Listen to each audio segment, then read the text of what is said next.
Identify the suitable reagent for the following conversion.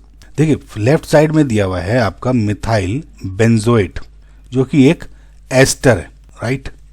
और right side में दिया हुआ है आपका एक एल्डिहाइड जिसको बोलते हो आप बेंजल डिहाइड। यानी इस जो क्वेश्चन में आपको एस्टर को कन्वर्ट करना है टू एल्डिहाइड, ठीक है। यानी ये क्या हो रहा है, रिडक्शन हो रहा है। देखिए ये बेसिकली एक कंट्रोल्ड रिडक्शन का एग्जाम्पल है, कंट्रोल्ड रिडक्शन। ना कंट्रोल रिडक्शन से मेरा मतलब क्या है कि जब आप रिडक्शन कर रहे हो of ester, the reaction should stop at aldehyde, यानी यहाँ। बिकॉज अगर आप कंट्रोल्ड रिडक्शन नहीं करेंगे और कोई स्ट्रोंग आपका रिड्यूसिंग एजेंट यूज कर लेंगे तो एल्डिहाइड भी फर्दर रिड्यूस होकर आपके अल्कोहल में कन्वर्ट हो सकता है। तो आपको वे सुटेबल एजेंट देखने हैं कि जिससे कंट्रोल्ड रिडक्शन होगा, राइट। यानी आपको ज्यादा स्ट्रॉन्ग बेसिस अवॉइड करना है, कंट्रोल रिडक्शन करना है, ताकि जो एस्टर से आपकी जो रिएक्शन है एकदम यहीं पे एल्डिहाइड पे ही स्टॉप हो जाए। ओके, अगर पहले ऑप्शन को देखें आप लिथियम एल्यूमिनियम हाइड्राइड, देखिए LiAlH4 लिथियम एल्यूमिनियम हाइड्राइड आपने पढ़ा होगा कि very extremely strong reducing agent होता है। यानी जब आप एस्टर की LiAlH4 के साथ रिएक्शन कराते हो, it directly converts it into the primary alcohol, see. लेकिन आपको एस्टर पर एल्डिहाइड पे रोकनी है, तो इसका मतलब ये सुटेबल रिएजेंट नहीं है। तो ये बात तो अगेन प्रूव हो गई कि आपको इसमें कोई माइल्ड रिड्यूसिंग एजेंट यूज करना होगा जिससे आप कंट्रोल्ड रिडक्शन कर सकें। सेकेंड ऑप्शन में अगर आप देखें, आपका ये डाइबल एच दिया हुआ है, इसको क्या बोलते हो आप, डाइबल एच। डाइबल एच का दूसरा नाम क्या बोल देते हो आप, डाई आइसोब्यूटाइल एल्यूमिनियम हाइड्राइड।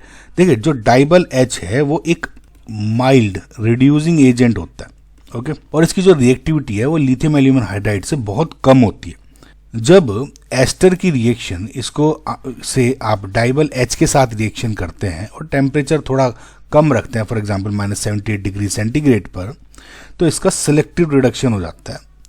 और जो आपका एस्टर है वो आफ्टर सम एसिड वर्कअप यानी H2SO2 के साथ रिएक्शन करने के बाद वो एल्डिहाइड में कन्वर्ट हो जाता है। तो कुछ मिला के ऐसे समझे कि एस्टर डाइबल एच देन एक इंटरमीडिएट बनता है, उसके बाद H2 डालने पर वो एल्डिहाइड में कन्वर्ट हो जाता है। डायरेक्ट रिएक्शंस हैं इसमें, तो इसका मतलब जो डाइबल एच है इज करेक्ट आंसर। नेक्स्ट अगर ऑप्शन देखें आप, इसको भी देख लेते हैं, सोडियम बोरोहाइड्राइड यानी NaBH4।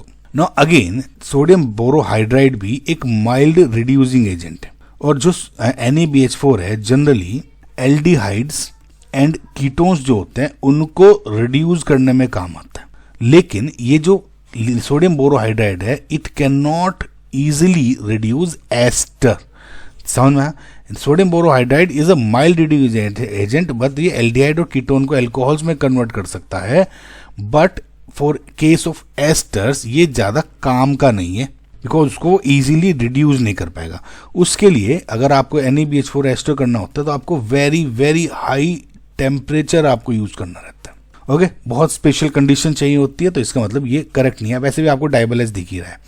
अगेन लास्ट आपका H2PDABSO4 यानी रोजनमंड रिडक्शन हो रहा है। इसको क्या बोलते हो आप, रोजनमंड रिडक्शन। रोजनमंड कैटलिस्ट PDBSO4 क्या है, यहाँ पे एज अ जहर यूज हो रहा है, okay. So Rosenmund catalyst basically Rosenmund reduction में यूज होता है। रोजनमंड रिडक्शन क्या होता है कि सिर्फ और सिर्फ एसाइल क्लोराइड यानी RCOCl को RCOH में कन्वर्ट करता है, यानी एसाइल क्लोराइड्स को एल्डिहाइड्स में कन्वर्ट करता है सिर्फ और सिर्फ, नॉट एस्टर्स। तो इसका मतलब ये भी यहाँ गलत हो गया। तो फिलहाल आपका जो करेक्ट आंसर है is option number 2। I hope आपको समझ में आया होगा।